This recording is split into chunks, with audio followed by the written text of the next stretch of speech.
Well, Hillary Clinton is out in full force in Iowa today trying to spread her message, but is she relying on some campaign trickery to get that message out? Clinton's aides are being accused of planting questions during two campaign events in Iowa. So far, the Clinton campaign only admits to feeding a question to a college student during a global warming event. Take a listen. I'm worried about the long-term effects of global warming. How does your plan combat climate change? Well, you should be worried, and you know, I find as I travel around Iowa that it's usually young people who ask me about global warming. Well, Senator Clinton has said neither she nor her campaign approve the planting of questions, and she says it won't be tolerated. Athena Jones is a campaign reporter covering Hillary Clinton for NBC News and the National Journal. And also with us is Matt Berger. He covers the Giuliani campaign for both outlets as well. Thank you both for making time for us. So, Athena, how is the Clinton campaign explaining this? She had no knowledge of it, but why would an aide be motivated to plant a question? Well, in this case, she spent all of last week talking about her energy policies. And this was the second of several speeches. She wanted to talk about biofuels.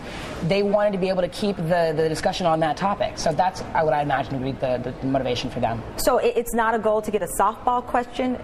It's a goal to keep the line of questioning the way she wants it? Well, you know, what they would say is that this is not common. This has never happened before. It won't happen again. But there was a second incident.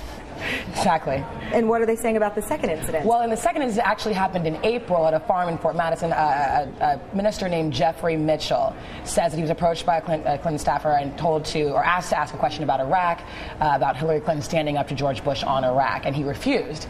And the campaign says that was just a conversation between acquaintances, that the staffer and this man knew each other. This man says no, not the case. And we should point out that other politicians have been accused of doing this same kind of trickery, if that's the word you want to use. But Matt, Rudy Giuliani seems to always take advantage of any slip-up in the campaign of Hillary Clinton. Has that been the case this time around? Well, he was asked about it on Saturday, and he said he didn't know the details. But he said, you know, Hillary Clinton has bigger things to worry about than planted questions, and then basically went into his litany of attacks on Hillary for basically every policy position she has. I would be really surprised if we don't start hearing him making fun of this on a daily basis. Hey, Matt, have we heard of anything like this happening in the Giuliani campaign? You know, I haven't heard of anything like it. I would be surprised if there is, just because of the kind of questions he gets. You always have people who come to town hall events who like the candidate, who want to hear what they have to say. That's always going to be the case. And sometimes you get at these events people with really pointed questions, or questions on topics that the candidates really don't want to talk about. That makes me lead to believe that it's not always pointed questions. Being there with Rudy Giuliani, in your impression, does it seem like he's ready for any question? Well, he says all the time that he, you know, was mayor of New York for 8 years, and as you know, he had a radio show. I think he's gotten maybe more accustomed to questions on any topic than maybe some of the other contenders. I think, is that your impression of Hillary Clinton while you've been there watching her throughout this? Does she seem prepared, as her campaign tries to say, that, listen, she can take any question? That's exactly what her campaign says. And in my experience, she doesn't stumble. She doesn't stumble much. So it seems like she's a walking encyclopedia. She can talk about any of these policy areas, and she seems prepared all the time.